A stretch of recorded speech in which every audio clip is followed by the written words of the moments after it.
executive order limiting the visitors and the refugees can come into this country, and will that be released this week?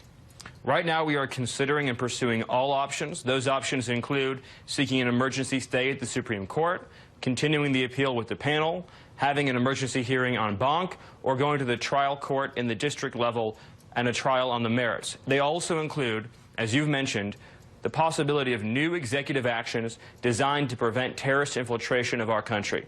But I want to say something very clearly, and this is going to be very disappointing to the people protesting the president and the people in Congress, like Senator Schumer, who've attacked the president for his lawful and necessary action. The president's powers here are beyond question. The president has the authority under the INA Section 8 U. 1182F to suspend the entry of aliens into this country, and he has Article 2 foreign powers to also engage in conducting border control and immigration control into this country.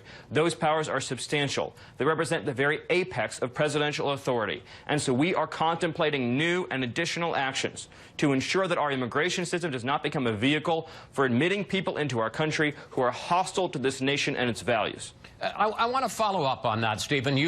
That's an argument you've been making this week, that the courts have no place interfering with the president's constitutional powers over immigration. But I want to take you back to what the Ninth Circuit Court of Appeals said in its ruling upholding the stay of the president's executive travel ban. Here, first of all, is what you had to say this week. An unelected judge does not have the right to remake the immigration laws and policies for the entire United States of America. But the Ninth Circuit Court disagreed. Although courts owe considerable deference to the president's policy determinations with respect to immigration and national security, it is beyond question that the federal judiciary retains the authority to adjudicate constitutional challenges to executive action. Stephen, the three judges say you're flat wrong. No, the three judges made a broad, overreaching statement about the ability to check the executive power and did not even address what I was talking about, which was INA 212F, 8 U.S.C. 1182F, the power of the president to exclude aliens in the national interest. But they say that the courts have a long history of reviewability here. No, the Ninth Circuit has a long history of being overturned, and the Ninth Circuit has a long history of overreaching. We don't have judicial supremacy in this country. We have three co-equal branches of government. The Ninth Circuit cannot confer onto a Yemeni national living in Yemen with no status in our country a constitutional right to enter our country. Were such a right to exist, Chris, that would mean every time we deny a visa to a foreign national, they could sue in an American court for damages for lost benefits in terms of welfare and employment. That would be ludicrous. 80 million people visit this country every year through airports, land ports, and seaports. Of course the president has the authority to impose moderate, necessary, and sensible restrictions, including putting in place new vetting procedures to protect this country. That power was delegated to him explicitly by Congress and adheres to him under his Article 2 powers under the U.S. Constitution. This is a judicial usurpation of power. It is a violation of judges' proper role in litigating disputes. We will fight it, and we will make sure that we take actions to keep from happening in the future what's happened in the past. We've had hundreds of individuals enter this country through our immigration system on visas who've gone on to do enormous harm to this country from 9/11 through San Bernardino, through the Boston bombing, in Chattanooga, and on and on and on it goes. All right. I want to pick up on that and your criticism of the judges, because after Judge Robart's initial order, President Trump tweeted this. I want to put it on the screen. Just cannot believe a judge would put our country in such peril. If something happens, blame him and court system. People pouring in. Bad.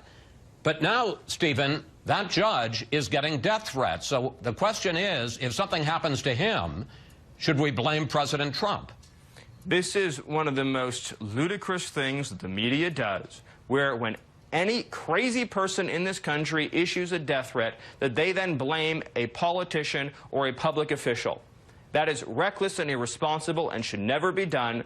The reality is but some people would say that personally attacking a judge is reckless and irresponsible. In fact, your own Supreme Court nominee Judge Gorsuch called it disheartening and demoralizing. Statements that you can't criticize a judge demonstrate a profound misunderstanding of what it means to have separate and equal branches. Of course, one branch can criticize another branch of government. It's ludicrous to say that Congress can criticize the president, and the president can criticize Congress, and judges can criticize the president, but the president can't criticize judges. So Neil Gorsuch was wrong? I have my opinions, and Judge Gorsuch has had his comments, as you know, misinterpreted and misrepresented by Senator Blumenthal, who, as we all know, has profound credibility issues. Well, wait. On the question, first of all, on the question of his saying that he found these remarks disheartening and demoralizing, it wasn't. That's different than saying. Wait a minute. That's different than saying you can't criticize a judge. Stephen, I don't think that Judge Gorsuch would say you can't criticize a judge in the United States. No, but he said that these comments were disheartening, demoralizing. He said it not only to Richard Blumenthal, he said it to Senator Ben Sasse as a Republican. That is not what Kelly Ayotte put out a statement. That's not what she said he said. You weren't in the room. I wasn't in the room. What we do know is that Senator Blumenthal, we all know his Vietnam scandal. We know how much he has a credibility problem. It's a serious problem. That's what should be the focus of this conversation, is the degree to which that senator has a serious credibility issue. But not to get off track here, because we're going all over the place. Let's just be very clear and straightforward in saying the following. The United States of America has a terrorism problem. We have had hundreds of cases of foreign nationals entering our country from other countries and plotting, attempting, or even carrying out terrorist attacks. We spend countless dollars a year, and we have thousands of federal officers and investigators who do nothing but run around the country trying to stop terrorist attacks for no other reason.